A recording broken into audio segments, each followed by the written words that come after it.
So wat hierdie gedeelte my leer, is dat Simon was skielik uit die skare uitgeroep, om dan die kruis van Jesus te kon dra. En ek wil vandag vir elkeen van julle sê wat hier sit, dat jy kan skielik deur God geroep word om iets te doen. Dit is geen beplanning nie, jy kan dit nie op papier uitwerk nie, maar skielik sal jy hoor hoe die Gees van God met jou praat.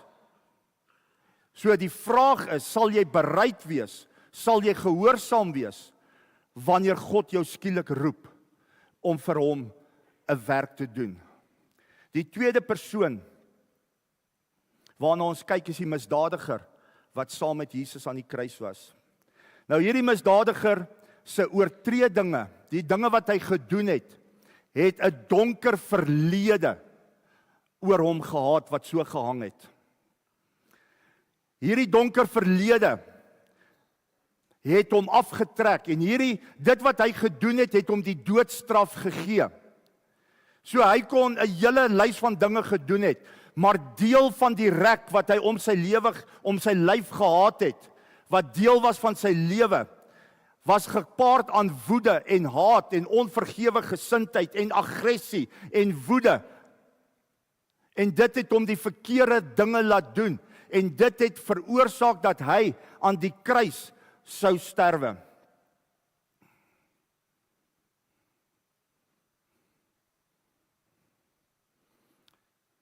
Maar die oomblik, toe hierdie misdadiger aan die kruis saam met Jesus gehang het, het Jesus nie na sy verlede gekyk nie. Maar die oomblik toe hulle oogkontak maak, en hulle kyk in mekaar se oë in, toe gebeur daar iets in hierdie misdadiger se lewe. En daar kom verandering. Sy woede word liefde. Hy kry vrede. Hy kry 'n gemoedsrus. Jesus maak hom los in 'n oomblik. Haal hy hierdie verlede van hom weg. En hy gee hierdie misdadiger, gee hy 'n geleentheid om uit te strek na wat voor is. En in 'n oomblik om die hoë roeping te soek wat daar in Christus Jesus te vind was. En dit wat hom hel toe moes vat, soos wat sy vriend gemaak het wat teen Jesus gelaster het, het hy die teenoorgestelde gedoen. En hy sien iets wat die disippels nie gesien het nie. Hy het hierdie kontak gehad toe hy met Jesus daai unieke oomblik gehad het.